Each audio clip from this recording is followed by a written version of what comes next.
YouTube? Mr. Football here, and today I'm back with another Homegrown Football Podcast episode. We're on episode 5. Thank you guys so much for being here. But episode 5, we're going to talk about how many coaches you should have coaching in youth football.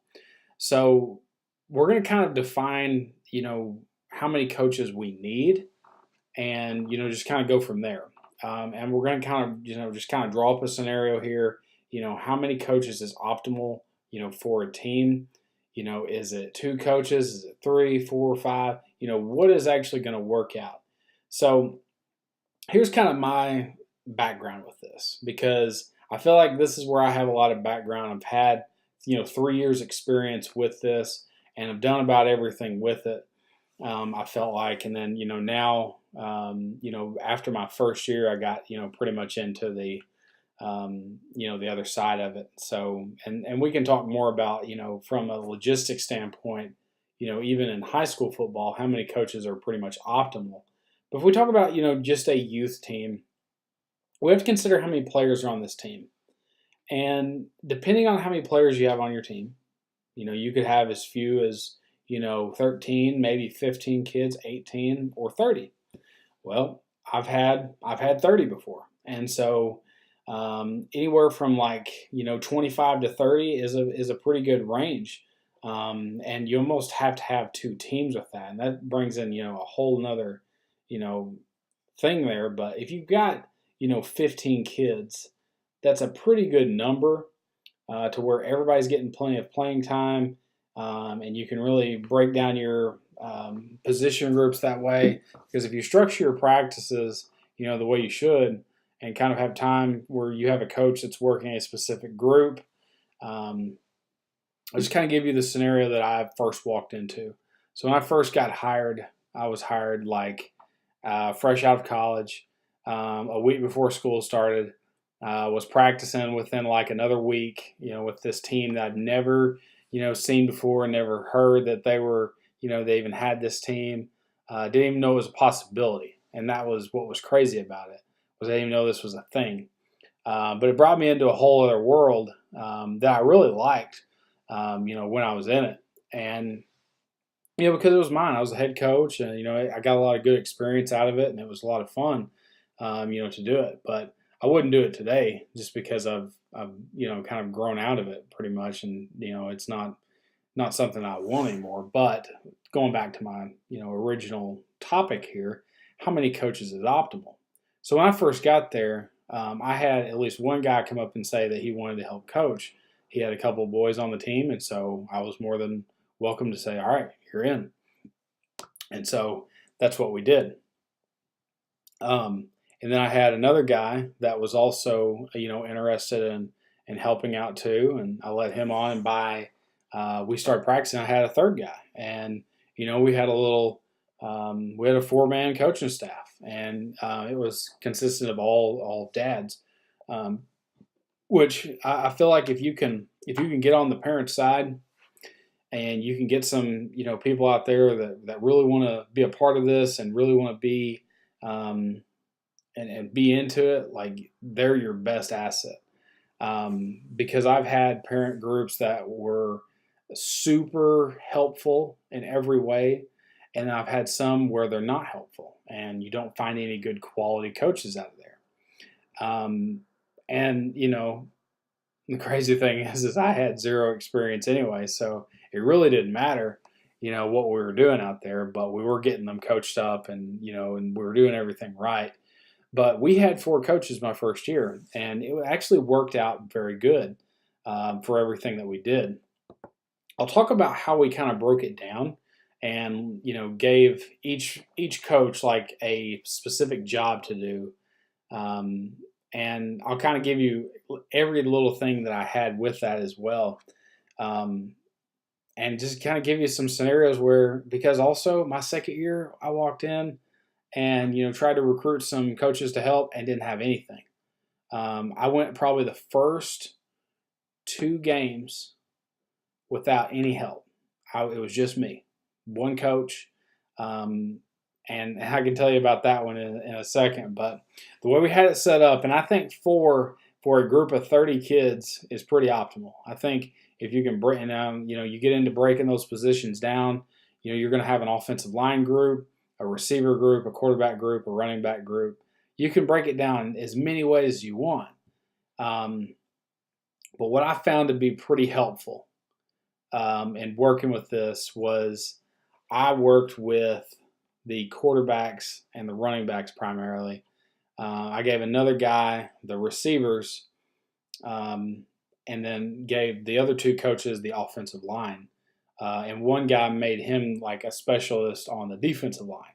So I kind of made a guy that was basically in charge of the offensive line, another guy that was helping him with the O line. And then when they would basically flip flop to where he's like the head guy on the D line and he's the kind of assistant to it. We kind of do that right now with where I'm at. I have sort of an assistant that helps me with the offensive line.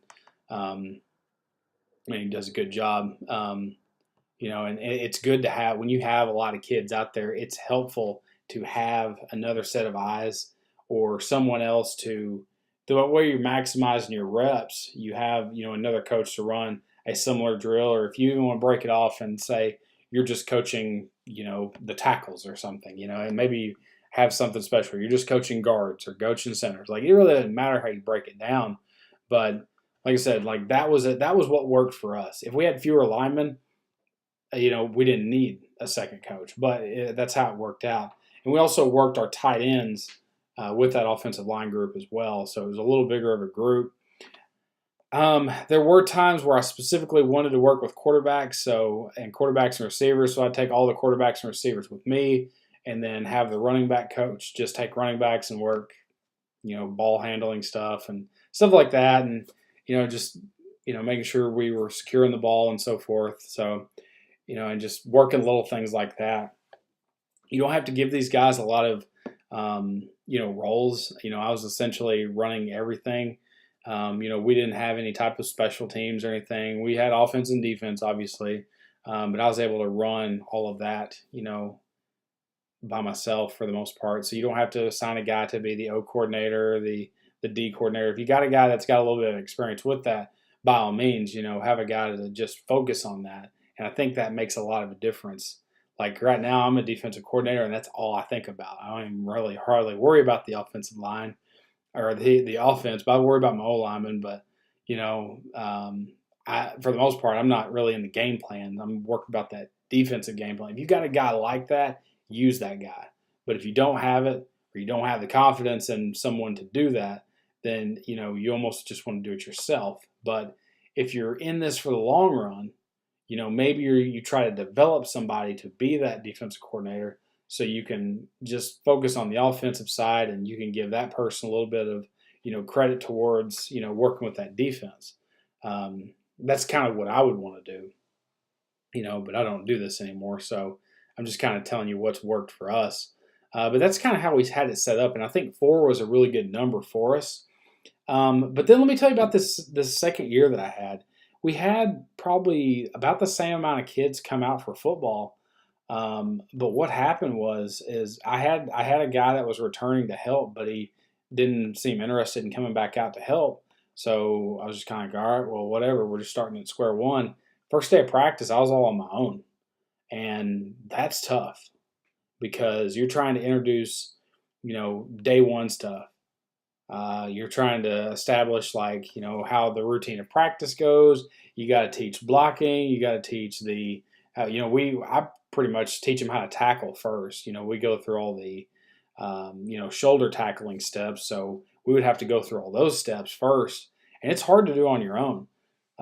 It's tough. And at some point, I was trying to recruit as much as I could to get people to help me. And I had one person help me like one day. Didn't seem like they were into it at all.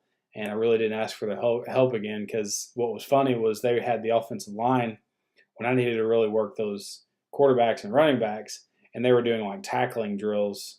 The blocking just looked horrendous, and I had to put a stop to that and just strictly coach on I had to take those offensive linemen back because there was only like 6 of them, and I was really getting worried about them. So that's just a funny story, but they were like tackling each other or doing something. I don't remember what was funny about it, but I knew I didn't have the right help for that one. But for the most part, it's hard to get volunteers. If you can find those volunteers and you can get them certified, in youth football, like the USA tackle certifications. If you can get them into that, like, you're going to get, someone that cares about, what they do. That's how I've always kind of felt of it. And then they've even changed a lot of rules now where they have to be a certified volunteer. They have to go through some paperwork and background check and all that. Well, if you can get somebody to go through all that and they want to help, like, you've got somebody to help you. So I've kind of been through the changes within all that, but for the most part, when you get out there with like two coaches, it's really hard, and it can be done. And I guess I didn't talk about, on the defensive side, how we broke it down.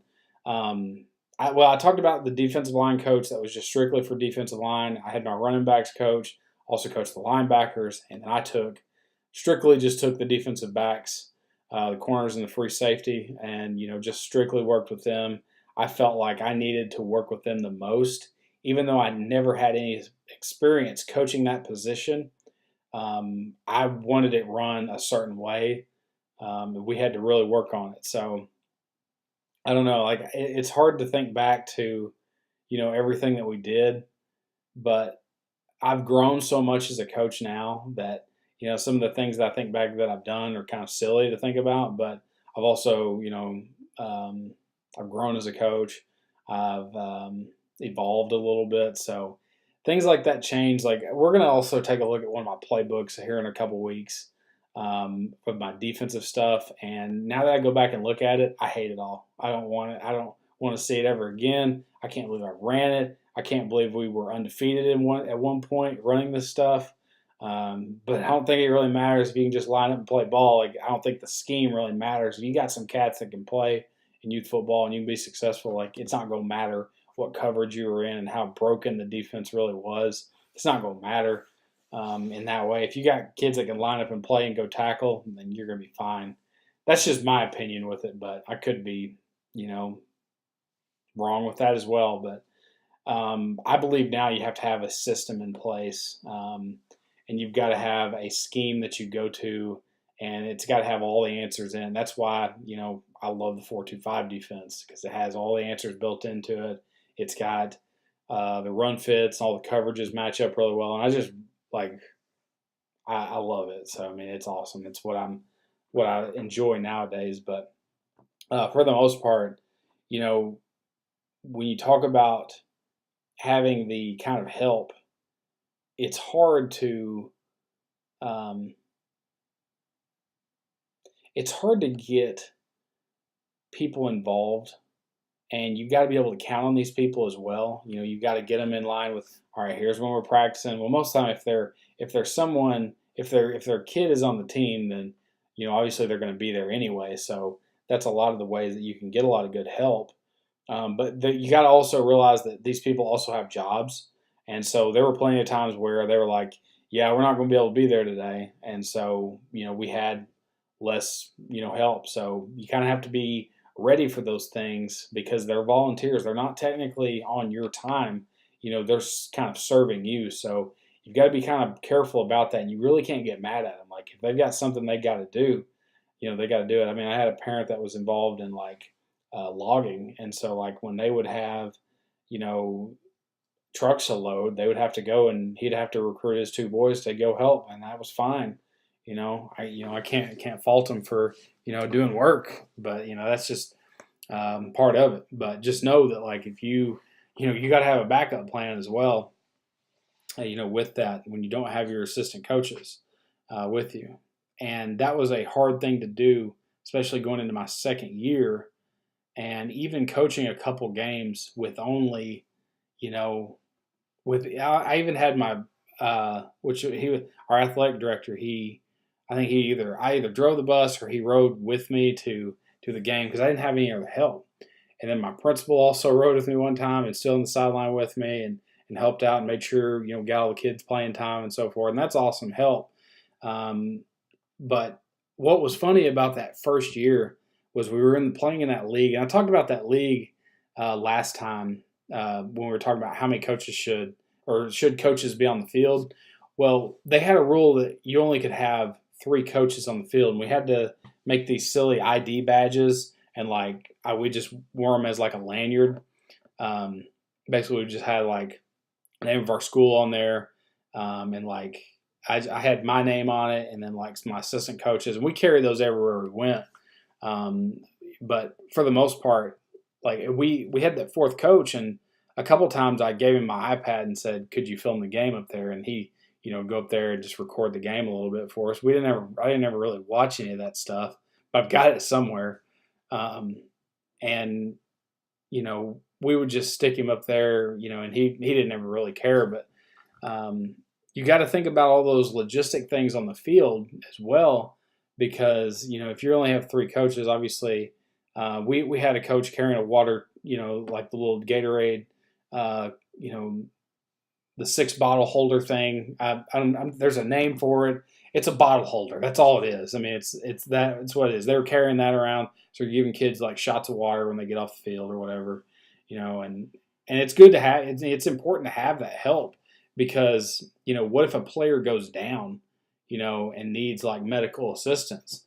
You got at some point, the game's still going to be played on, and most of the time you can have parents, and hopefully if there's there are paramedics on site. We even had a couple parents that were certified paramedics, or working on it. I don't know if they really were or not, but they were good help.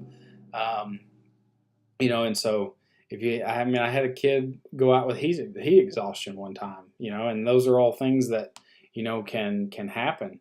And that's why you need help out there. You can't just do it by yourself.